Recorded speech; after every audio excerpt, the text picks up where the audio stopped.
Gilberte reconnut cette facture. On dirait des Eltsir, dit-elle. Mais oui, répondit étourdiment la duchesse.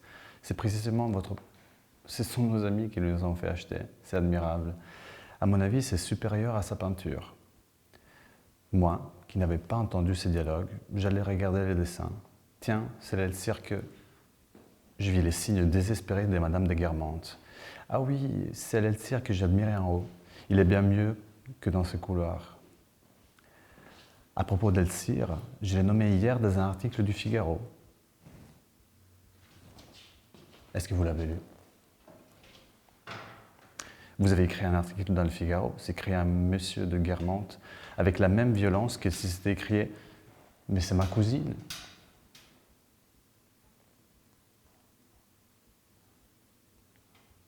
Oui, hier, dans le Figaro. Vous êtes sûr? Cela m'étonnerait bien, car nous avons chacun notre Figaro. Et s'il avait échappé à l'un de nous, l'autre l'aurait vu. N'est-ce pas, Oriane? Il n'y avait rien. L'éduc fit chercher le Figaro et ne se rendit qu'à l'évidence, comme si jusque-là, il y a eu plutôt la chance que j'eusse fait erreur sur le journal où j'avais écrit. Quoi? Je ne comprends pas. Alors vous avez fait un article dans le Figaro? Me dit la duchesse, faisant effort pour parler d'une chose qui ne l'intéressait pas. Mais voyons, Bazin voulut rester là plus tard. Mais non, le duc est très bien comme c'est là, avec sa grande barbe sur le journal, dit Gilberte. Je vais lire cela tout de suite en rentrant. Oui, il porte la barbe maintenant que tout le monde est rasé, dit la duchesse. Il ne fait jamais rien comme personne.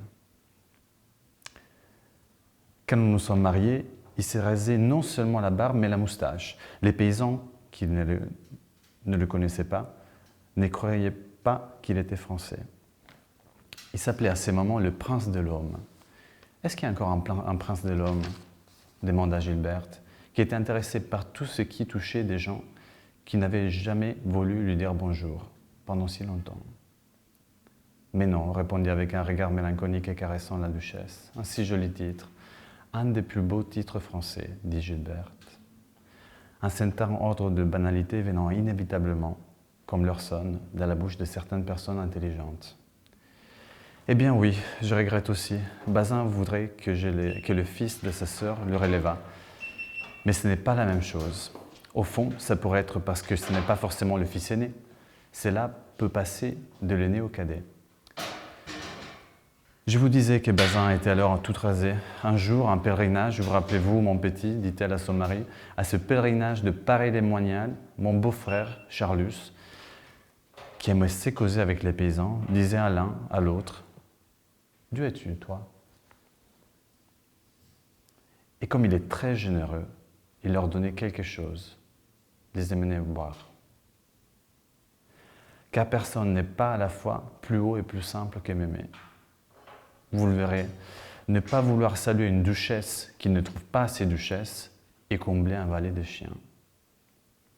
Alors j'ai dit à Bazin, « Voyez, Bazin, parlez-leur un peu aussi. » Mon mari, qui n'est pas toujours très inventif, « Merci, Oriane, dit le duc, sans s'interrompre de la lecture de mon article où il était plongé, avisa un paysan et lui répéta textuellement la question de son frère. « Et toi, d'où es-tu » ? « Je suis de l'Aume. »« Tu es de l'Aume ? Eh bien, je suis ton prince. » Alors le paysan regarda la figure toute glabre de Bazin et lui répondit « Pas vrai, vous êtes un English. » On voyait ainsi dans ces petits récits de la duchesse ces grands titres éminents, comme celui du prince de l'Aume, surgir à leur place vraie, dans leur état ancien et leur couleur locale, comme dans un certain livre d'heures on reconnaît, au milieu de la foule de l'époque, la flèche de Bourges.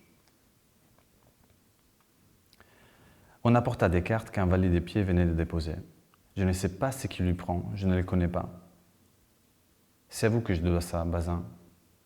Ça ne vous a pourtant pas si bien réussi ce genre de relation, mon pauvre ami, en se tournant vers Gilberte. Je ne saurais même pas vous expliquer qui est. Vous ne la reconnaissez certainement pas. Elle s'appelle Israël. Gilberte rugit vivement. Je ne la connais pas, dit-elle. Ce qui était d'autant plus faux qu'il ait dit Israël et c'était 2 ans avant la mort de Swann, réconcilié avec lui et qu'elle appelait Gilberte par son prénom. Mais je sais très bien, pour d'autres, qui c'est la personne que vous voulez dire.